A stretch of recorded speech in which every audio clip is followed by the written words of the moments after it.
Sorry, I messed that one up. Hey everybody, Jancy. Hey, Denise Richards and the lovely Lulu. Lulu, welcome back to another All Things Home. We're so glad you are visiting with us today. And we are, it's December 8th when this video is coming out. That's right. You know what it is? What is it? It's National Christmas Tree Day. National Christmas Tree Day. Take a moment to look at this lovely Christmas tree Lulu's wearing. Yes, in light of National Christmas Tree Day, we've also changed our backdrop color to green today.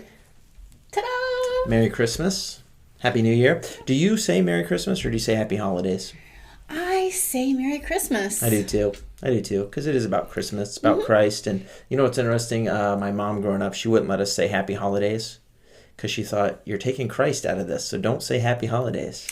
Well, you know, I wouldn't expect everybody to celebrate Christmas, but whatever they're celebrating, I would encourage them to say in reply, Happy Kwanzaa, or whatever they celebrate. I would love that. It would be just a cherished moment between two people sharing two different holidays at the same time. Would love that. So, National Christmas Tree Day. I guess my bigger question there is, do you have your Christmas tree up yet? Ah, yes. You probably should.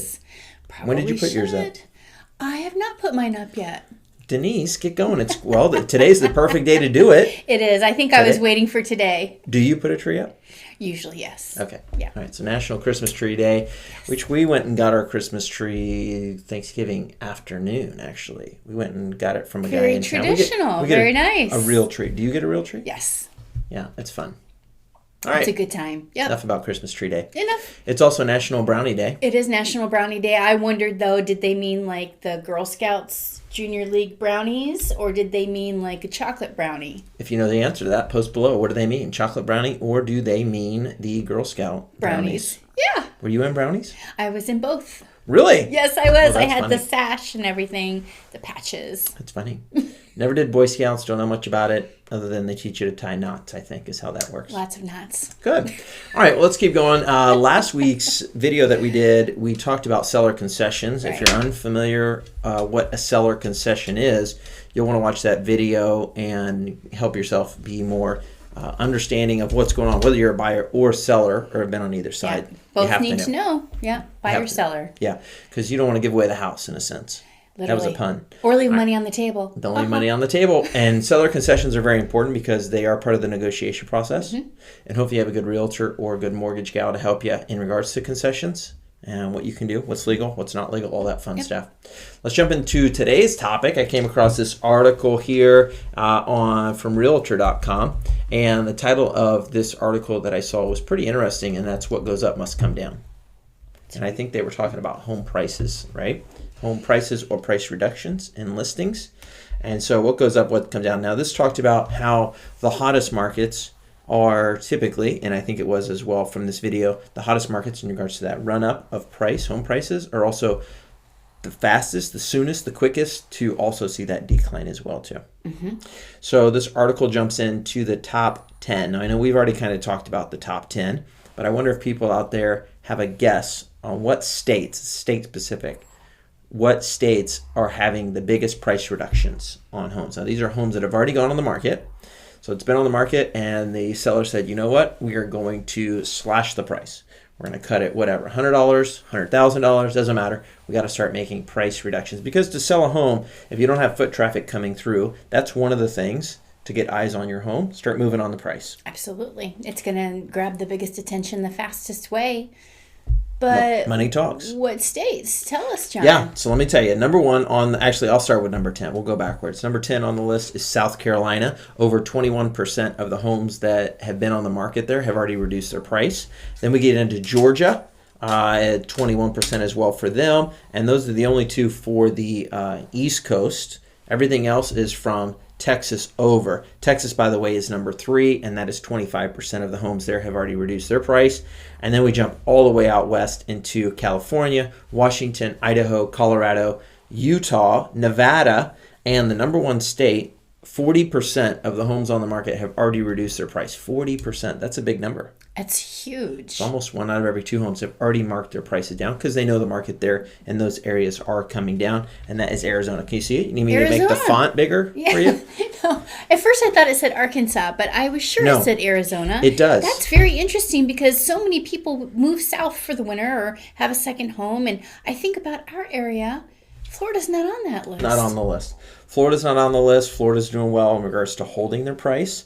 And as I do, which, by the way, if you haven't seen one of my other videos, I do it monthly on Lee and Collier County, the stats of what's going on. You can watch that video. We'll put a link below. That's a good one. But what I noticed when I just did it the other day for the month of November, now that we're in December, our home prices and our inventory, it's actually still moving, and it's doing really well. We've had a small drop in price, but nothing crazy. It's not nowhere 21%. So I would say right now for us, we're not even probably in the top 20 of states that have reduced price just based on that percentage that I see there from the top 10. So that's very interesting.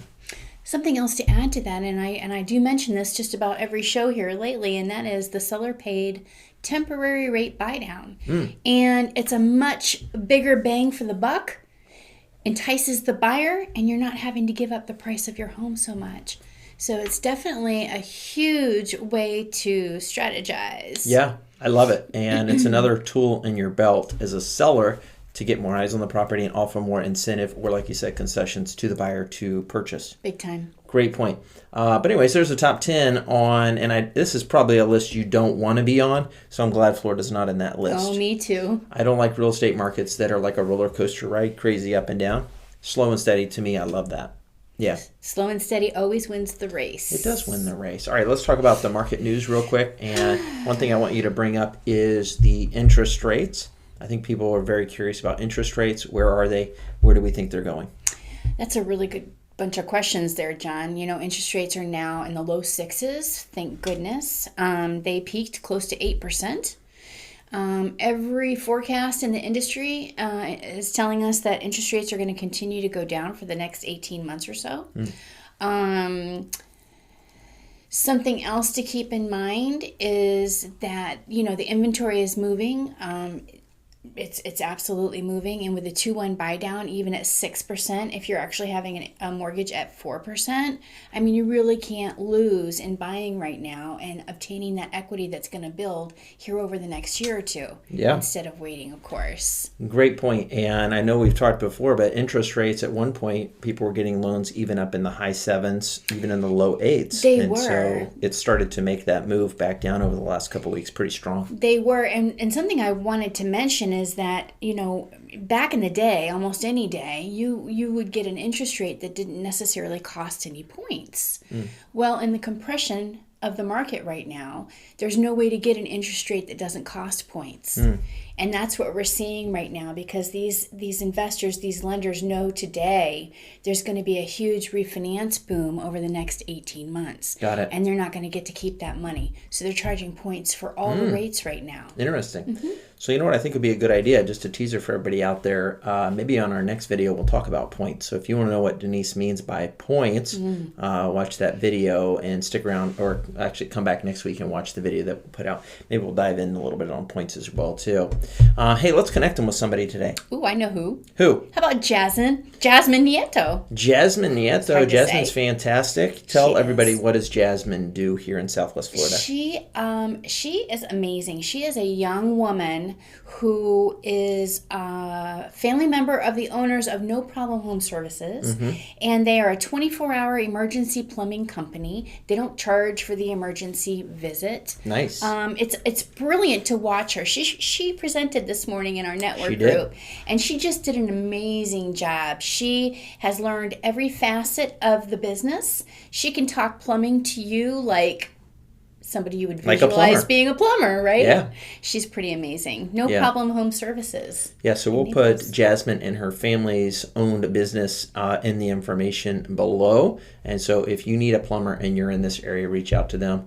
They're 24 hours a day. I don't know who's answering their phone at 3 a.m., but I wouldn't want that job. I wouldn't be. I'd be a little groggy if I had to pick up the phone. And I would at charge 3 an a.m. emergency fee, unlike I them. would. I'd double my fee if I had to pick up every time somebody called me at 3 a.m. Anyways, they don't do that, so they're fantastic. Reach out to them. Family owned and operated. You can trust them, and they are fantastic. So reach out to them if you'd like. And if you haven't done so yet, mentioning hit the like and subscribe button on our videos here. We would greatly appreciate that. We're over 300 subscribers, and I'm so thankful for that. 300. Yeah, 331 in the recording of this video. So hit the like and subscribe button. We greatly appreciate it. If you need anything to do with your home, don't hesitate to call, text, or email Denise or I. We would love to serve you. That's right. We'll help guide you. We will guide you. Bye for now. Bye-bye.